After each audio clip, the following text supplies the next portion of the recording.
നമസ്കാരം. ഇന്ന് നമുക്ക് താടിയെല്ലിൻ്റെ വേദനകളെപ്പറ്റി സംസാരിക്കാം. താടിയെല്ലെന്ന് ഉദ്ദേശിക്കുമ്പോൾ നമ്മൾ വാ തുറക്കുമ്പോൾ പലർക്കും ആ തുറക്കുന്ന ജോയിൻറ്റിൽ അനുഭവപ്പെടുന്ന വേദന, അതാണ് നമ്മുടെ ഇന്നത്തെ ടോപ്പിക്. ആ വേദനയെപ്പറ്റി പറയുമ്പോൾ ഇത് സർവ്വസാധാരണമായി പലരിലും കണ്ടുവരുന്നതാണെങ്കിലും ആരും ഇതിന് വേണ്ടത്ര ശ്രദ്ധ കൊടുക്കാറുള്ളതായി കാണുന്നില്ല. വാ നമ്മൾ തുറക്കുമ്പോൾ നമ്മുടെ വായുടെ രണ്ട് ഭാഗങ്ങളിലായി ജോയിൻറ്റുകളിലും ഒരു വേദന അനുഭവപ്പെടുന്നത് ചെറിയ കാര്യമായി കണ്ട് നമ്മൾ ഉപേക്ഷിക്കാനുള്ളതല്ല. ആ വേദന വരുമ്പോൾ തന്നെ നമ്മളൊരു ദന്തരോഗ വിദഗ്ധനെ കണ്ട് അതിന് വേണ്ട ചികിത്സ നേരിടണം. അത് പല കാരണങ്ങൾ കൊണ്ടാവാം. ഏറ്റവും കോമൺ ആയിട്ടുള്ള, ഏറ്റവും സാധാരണമായി കാണുന്നൊരു കാരണം അവിടെ ഒരു ക്ഷതം സംഭവിച്ച പല്ല് അല്ലെങ്കിൽ ഒരു കേട് വന്നൊരു പല്ലുണ്ടായിരിക്കാം. അതാണ് വളരെ കോമൺ ആയിട്ട് കാണുന്ന ഒരു കാരണം, ഒരു റീസൺ ഇതിന് വേണ്ടിയിട്ട് വേദനയ്ക്ക് കാരണമാകുന്നത്.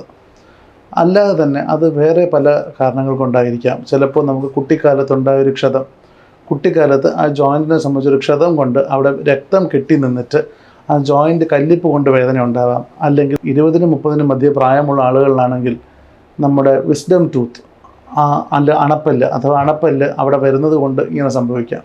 ഈ അണപ്പല്ല് അവിടെ വരുമ്പോൾ അണപ്പല്ല് എല്ലാവരിലും നേരെ തന്നെ പുറത്തേക്ക് വരണമെന്നില്ല.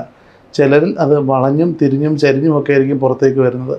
ഈ വളഞ്ഞും ചരിഞ്ഞും നിൽക്കുന്ന അണപ്പല്ലുകൾ എപ്പോഴും നമ്മുടെ അവിടുത്തെ എല്ലുകളിൽ തട്ടി ഇതുപോലെ തുറക്കാനൊരു ബുദ്ധിമുട്ടുണ്ടാക്കാവുന്നതാണ്. അപ്പോൾ ഈ പല്ല് വരുന്ന ഭാഗത്ത് തന്നെ ആവണമെന്നില്ല വേദന വരിക. ഈ അണപ്പല്ല് വളഞ്ഞു വരുന്നത് വലതുവശത്താണെങ്കിൽ ആ വലതുവശത്ത് നിന്നും നമ്മൾ തുറക്കുന്ന സമയത്ത് നമ്മുടെ താടിയെല്ലുകൾ ആ മുകളിലത്തെ അണപ്പല്ലിൽ തട്ടി നേരെ ഇടതുവശത്തേക്ക് ഉള്ള ഒരു മൂവ്മെൻറ്റ്, അത് ഇടതുവശത്തേക്ക് നീങ്ങുവാനുള്ളൊരു ചാൻസ് ഉണ്ട്. അങ്ങനെയുള്ളൊരവസ്ഥയിൽ നമുക്ക് ഇടതുവശത്തായിരിക്കും വേദന അനുഭവപ്പെടുക. അതുകൊണ്ട് കൃത്യമായി ഡോക്ടറിനെ കണ്ട് ഒരു എക്സ്റേ എടുത്ത് ഏത് സൈഡിലാണ് ഈ പല്ല് വരുന്നതെന്നും അതുകൊണ്ടാണോ വേദന എന്നും തീർച്ചപ്പെടുത്തേണ്ടത് വളരെ അത്യാവശ്യമായ കാര്യമാണ്. ഉടനെ അതിനെ ശ്രദ്ധിച്ചില്ലെങ്കിൽ എന്ത് സംഭവിക്കാം? ഈ വേദനകൾ കൂടുതലും നമ്മുടെ ജോയിൻറ്റുകളിൽ വേദന വരുന്നത് നമ്മുടെ താടിയെല്ലിൻ്റെ ജോയിൻ്റ് എപ്പോഴും ഒരു അതിൻ്റേതായ ഒരു ചട്ടക്കൂടിനകത്ത് നിൽക്കുന്ന ഒരു ബോൾ പോലെ കരുതിയാൽ മതി. ആ ഒരു അവയവം, ആ ഒരു ഭാഗം, ആ ഒരു ജോയിൻറ്റ് ചട്ടക്കൂടിനകത്ത് ഒരു ക്യാപ്സ്യൂളാൽ ആവരണം ചെയ്യപ്പെട്ടിരിക്കുന്നു. അപ്പോൾ വേദന എപ്പോഴും അനുഭവപ്പെടുന്നത് ആ ക്യാപ്സ്യൂളിൽ വലിവ് സംഭവിക്കുമ്പോഴാണ്. ആ വലിവ് സംഭവിച്ചുകൊണ്ടിരിക്കുന്ന അവസ്ഥ കുറേ നാൾ നിലനിൽക്കുകയാണെങ്കിൽ ആ ക്യാപ്സ്യൂൾ തന്നെ വളരെയധികം വലിഞ്ഞ് ഒരു ഇലാസ്റ്റിസിറ്റി കൂടിയിട്ട് ഈ ജോയിൻ്റ് അവിടെ നിന്ന് എപ്പോഴും സ്ലിപ്പ് ചെയ്ത് പോയിട്ട്, ചിലർ കണ്ടിട്ടില്ലേ, തുറക്കുമ്പോഴും കോട്ടുവായ വിടുമ്പോഴും ഒക്കെ അവർ ആ ജോയിൻ്റ് സ്ലിപ്പ് ചെയ്ത് സ്റ്റക്കായിരിക്കുന്ന ഒരവസ്ഥ അല്ലെങ്കിൽ ലോക്ക് ആയിട്ടിരിക്കുന്ന ഒരവസ്ഥ, അതെല്ലാം ഉണ്ടാവാനായിട്ട് വഴിയുണ്ടാക്കും. മാത്രമല്ല വളരെ വളരെ പെയിൻഫുൾ ആയിട്ടുള്ള ഒരു വേദനാജനകമായ ഒരവസ്ഥയിലേക്ക് അത് പോവും. അപ്പോൾ ഇത് കൃത്യസമയത്ത് കണ്ടുപിടിച്ച് ഈ പല്ല് കാരണമാണോ, ക്ഷയം സംഭവിച്ചിരിക്കുന്ന പല്ല് കാരണമാണോ, തെറ്റി വളരുന്ന പല്ല് കാരണമാണോ, അല്ലെങ്കിൽ നമ്മൾ രാത്രി പല്ലുകൾ തമ്മിൽ ഇങ്ങനെ ഇറുക്കി കടിക്കുന്ന ശീലമുള്ള, പല്ല് ഇരിക്കുന്ന ശീലമുള്ള ആൾക്കാരാണോ, അതുകൊണ്ട് അങ്ങനെയാണെങ്കിൽ ഒരു കോൺസ്റ്റൻ്റായിട്ട് നിരന്തരമായ പ്രഷർ അനുഭവപ്പെടുന്നത് കൊണ്ട് ഇതുപോലെ വേദന സംഭവിക്കാം.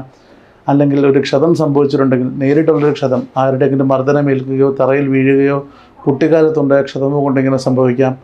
അല്ലെങ്കിൽ ഈ ആർത്രൈറ്റിസ്, ജോയിൻറ്റ്സിൽ ഇൻഫർമേഷൻ വരുന്ന അസുഖം കൊണ്ട് സംഭവിക്കാം. ഇതിലേതാണെന്നുള്ളത് കൃത്യമായി മനസ്സിലാക്കി അതിന് വേണ്ട ചികിത്സ ചെയ്യണം.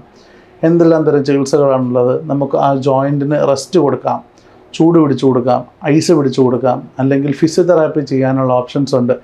ടെൻസ് എന്നും പറഞ്ഞിട്ട് നമ്മുടെ അവിടുത്തെ മസിലുകൾ റിലാക്സ് ചെയ്യുന്ന തരത്തിലുള്ളൊരു ചികിത്സ ചെയ്ത് ജോയിൻറ്റിൻ്റെ വേദന കുറയ്ക്കാൻ പറ്റും. അല്ലെങ്കിൽ നമുക്ക് ജോയിൻറ്റിൽ ചെറിയ ഇഞ്ചക്ഷനുകൾ ചെയ്ത് അവിടുത്തെ ഫ്ലൂയിഡ് റീപ്ലേസ് ചെയ്തിട്ട് നമുക്ക് ചികിത്സ ചെയ്യാൻ പറ്റും. അങ്ങനെ ഒരുപാട് തരം ചികിത്സകൾ, വലിയ സർജറി വരെയുള്ള ചികിത്സകൾ ചെയ്ത് അതിൻ്റെ കാഠിന്യം അനുസരിച്ച് നമുക്ക് ഈ വേദനയിൽ നിന്നും മുക്തി നേടാനാവും. Thank you.